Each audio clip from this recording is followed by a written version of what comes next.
ഞാനപ്പോൾ തുടരും ചെയ്യുന്നത് തന്നെ ലാലേട്ടനെ കാണാൻ വേണ്ടിയിട്ടായിരുന്നു. പക്ഷെ അവിടെ ചെന്നപ്പോൾ സംസാരിക്കാനൊന്നും പറ്റിയില്ല. അതുകൊണ്ട് ഡെസ്പ് അടിച്ചാണ് തിരിച്ചു പോകുന്നത്. മര്യാദയ്ക്ക് ഉണ്ട്, പക്ഷെ എന്നിട്ടും അത് ആ കറക്റ്റ് ആക്ഷൻ്റെയും കട്ടിൻ്റെ ഇടയിൽ മാത്രമേ ഉള്ളൂ. അല്ലാത്ത സമയത്ത് വേറൊരു ഇപ്പോൾ ഹൃദയപൂർവ്വത്തിലെ ലാലേട്ടനായിരുന്നില്ല ഞാനുള്ള ദിവസത്തിൽ തുടരുമില്ല ലാലേട്ടൻ. പിന്നെ ഈ പറഞ്ഞ പോലെ ഞങ്ങളും ഒരു ദിവസമാണ് കോമ്പിനേഷൻ സീനുള്ളത്. ഞങ്ങൾ തമ്മിൽ ഒരു ദിവസം ഷൂട്ട് ഉണ്ടായിരുന്നുള്ള എൻ്റെ ഓർമ്മ, 1-2. അപ്പോൾ ലാലേട്ടൻ്റെതായിട്ടുള്ള സ്പേസിലാണ്.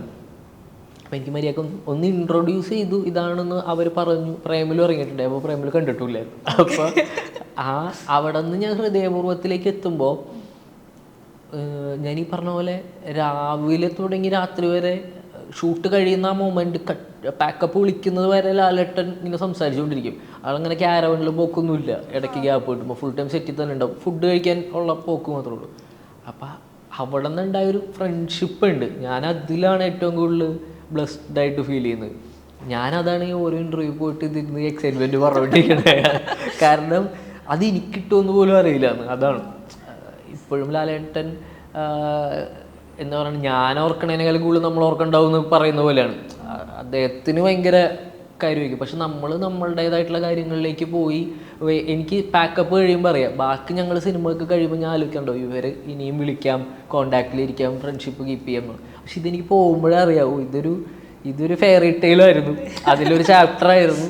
അവിടെ വന്നു സത്യൻ സാറിൻ്റെയൊക്കെ കുറേ കഥകൾ കേൾക്കുന്നു, എക്സ്പീരിയൻസ്. ഞാൻ കുറേ പുസ്തകങ്ങൾ വായിക്കുന്ന പോലെയൊക്കെ ആയിരുന്നു. കുറേ എക്സ്പീരിയൻസ് ഉള്ള ബയോപിക്കുകൾ വായിക്കുന്ന പോലെ ഇവരുടെ കുറേ കഥകൾ കേൾക്കുന്നു. സിദ്ദിഖ് കഥ പറയുന്നു, ലാലേട്ടൻ കഥ പറയുന്നു.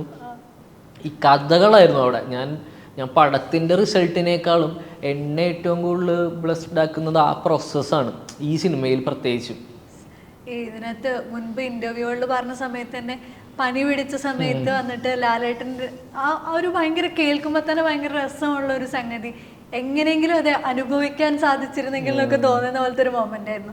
യുവർ ഫേവറേറ്റ് മൊമെന്റ് വിത്ത് മോഹൻലാൽ ഏതായിരിക്കും ഹൃദയപൂർവ്വത്തിൽ? അത് തന്നെയായിരുന്നു. അതാണ് ഭയങ്കര ഓവർവെൽമിംഗ് ആയിട്ടും ഇമോഷണലായിട്ടും തോന്നിയത്. അതാ തലോടൽ എന്നുള്ളതിനേക്കാൾ ലാലേട്ടൻ അത് ആ സമയത്ത് ചെയ്യുക. എനിക്കൊരു കുഞ്ഞിപ്പനി വന്നു, അപ്പോൾ അതാണ് രാവിലെ തൊട്ട് വൈകുന്നേരം വരെ നമ്മൾ കൂടെ ഉണ്ടായിരുന്നു. അപ്പോൾ നമ്മൾക്ക് ശരിയ ക്ലാസ്സിലൊക്കെ ഉണ്ടാവില്ലേ, എപ്പോഴും സൈഡ് ബെഞ്ചിലിരിക്കുന്ന ഒരാൾ പെട്ടെന്ന് ഒരു ഉച്ചയാകുമ്പോഴേക്കും പനി വന്ന് പോയി കഴിയുമ്പോൾ നമുക്കൊരു പിന്നൊരു അന്ന് വൈകുന്നേരം വരെ ഒരു മിസ്സിങ് ഉണ്ടാവും. എനിക്ക് തോന്നുന്നത് അതായിരിക്കണം. അല്ലെങ്കിൽ ലാലേട്ടൻ അവിടെ നിന്ന് ഷൂട്ടിൻ്റെ ഇടയില ലാലേട്ടൻ്റെ സീൻ തന്നെ എടുത്തുകൊണ്ടിരിക്കും, ഞാനും ഉള്ളതാണ്. അപ്പോൾ അതിൻ്റെ ഇടയിൽ നിന്ന് വന്ന് ഇത് സംസാരിക്കുന്നു. എന്നിട്ട് എനിക്ക് വേണ്ടിയിട്ട് ആ മൊമെൻ്റ് എന്നെ തലോടുന്നു എന്ന് പറയുമ്പോൾ എനിക്ക് ഭയങ്കര എന്താ പറയണ, ഭയങ്കര മൊമെൻറ്റ്സ് ആയിരുന്നു എല്ലാ രീതിയിലും. ആസ് എ ഫ്രണ്ട് അല്ലെങ്കിൽ ആസ് എ സ്റ്റാർ നമ്മൾ കണ്ടിട്ടുള്ളതും ഭയങ്കര ഇമോഷണൽ പരിപാടിയായിരുന്നു അത്.